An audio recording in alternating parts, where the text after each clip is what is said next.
Hello friends, welcome to today என் சமையல். இன்றைக்கி நம்ம செய்ய போகிற பதார்த்தம் மைசூர் பாக். ரொம்ப சாஃப்டாக பர்ஃபெக்ட் மைசூர் பாக் எப்படி செய்யலாம்னு இந்த வீடியோவில் பார்க்கலாம்.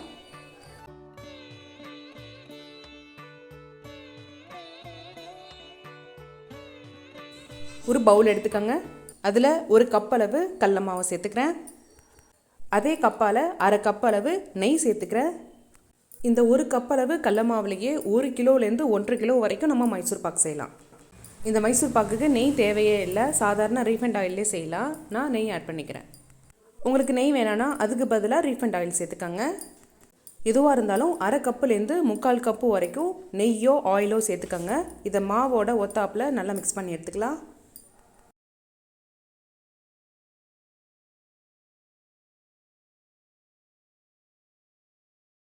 கொஞ்சம் கூட கட்டிகள் இல்லாமல் பாருங்கள், இதே மாதிரியே ஒரு ரிப்பன் கன்சிஸ்டன்சிக்கு மிக்ஸ் பண்ணிக்கோங்க.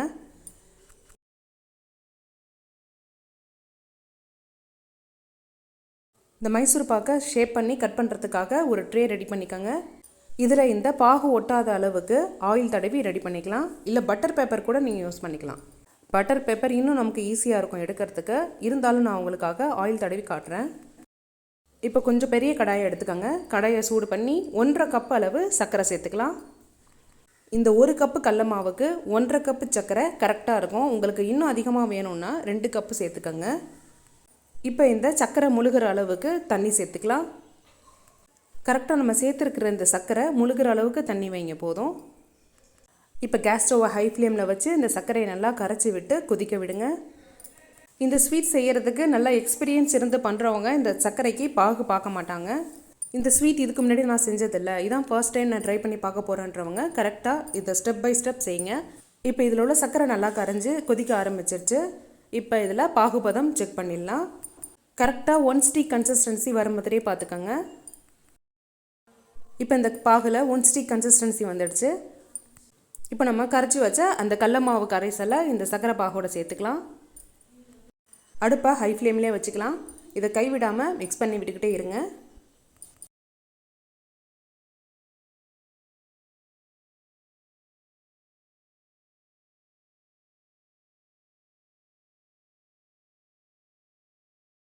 இந்த கடலை மாவில் உள்ள அந்த ரா ஸ்மெல்லாம் போய் நல்லா வெந்து வரும். அது வரைக்கும் நீங்கள் இதை மிக்ஸ் பண்ணி விட்டுக்கிட்டே இருக்கணும்.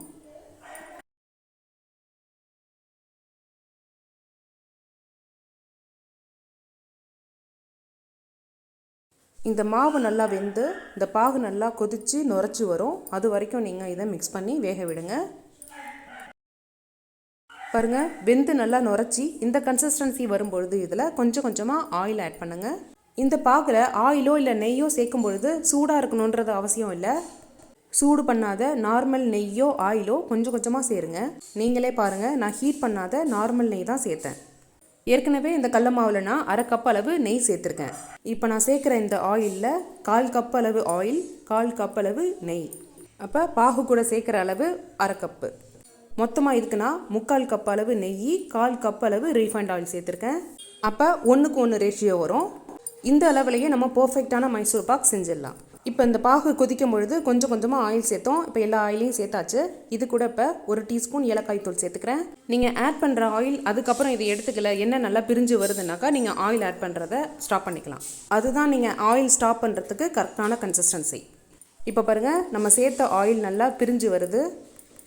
இப்போ அடுப்பை மீடியம் ஃப்ளேமில் வச்சு இதை கைவிடாமல் மிக்ஸ் பண்ணி விட்டுக்கிட்டே இருங்க. இந்த பாகு நல்லா வெந்து கடாயில் ஒட்டாமல் நல்லா உருண்டு திரண்டு வரும். அதுதான் இந்த மைசூர் பாக்குக்கு கரெக்டான பதம். அந்த பதம் வர வரைக்கும் நீங்கள் இதை கைவிடாமல் மிக்ஸ் பண்ணி வேக விட்டுக்கிட்டே இருங்க.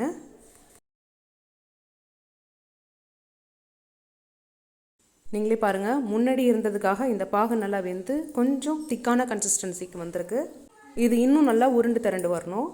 பாகு பதம் வராமையே நீங்கள் ட்ரேயில் எடுத்து கொட்டிட்டிங்கனாக்கா அது ஜவ்வு மாதிரி ஆகிடும். சப்போஸ் நீங்கள் அதே மாதிரி பண்ணும்பொழுது அப்படி ஆயிடுச்சுனாக்கா கவலைப்பட தேவையில்லை. அந்த பாகை மறுபடியும் கடாயில் கொட்டி ஹீட் பண்ணுங்கள். அதை மறுபடியும் மெல்ட் பண்ணி கரெக்டான பதத்துக்கு நம்ம செஞ்சு எடுக்கலாம். இப்போ பாருங்கள், இது நல்லா வெந்து உருண்டு திரண்டு வந்துடுச்சு. கடாயில் ஒட்டாத அந்த கரெக்டான கன்சிஸ்டன்சிக்கு வந்துடுச்சு. இப்போ அடுப்பை ஆஃப் பண்ணிடலாம். ஆஃப் பண்ணிவிட்டு இதுக்கு மேலே நிறைய நுரை இருக்குது இல்லையா, அது அடங்குற வரைக்கும் லேசாக இதே மாதிரி மிக்ஸ் பண்ணி விட்டுக்கிட்டே இருங்க.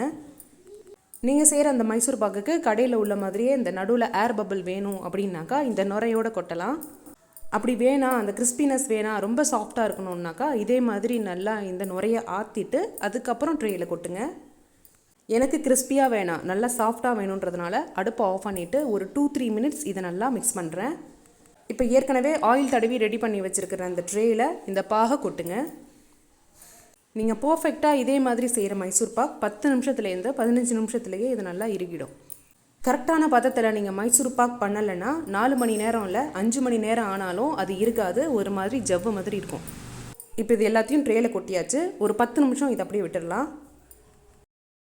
பாருங்கள், இதை ட்ரேயில் கொட்டி ஒரு 10 நிமிஷம் ஆயிடுச்சு. லேசாக சூடு இருக்கும் பொழுதே இதை பீஸ் போட்டு வச்சுருங்க. பட்டர் பேப்பர் நீங்கள் யூஸ் பண்ணி பண்ணினீங்கன்னா பட்டர் பேப்பர்லேருந்து எடுத்துகிட்டு கட் பண்ணலாம். பட்டர் பேப்பர் யூஸ் பண்ணால் ட்ரேயிலேருந்து ஈஸியாக எடுத்துடலாம்.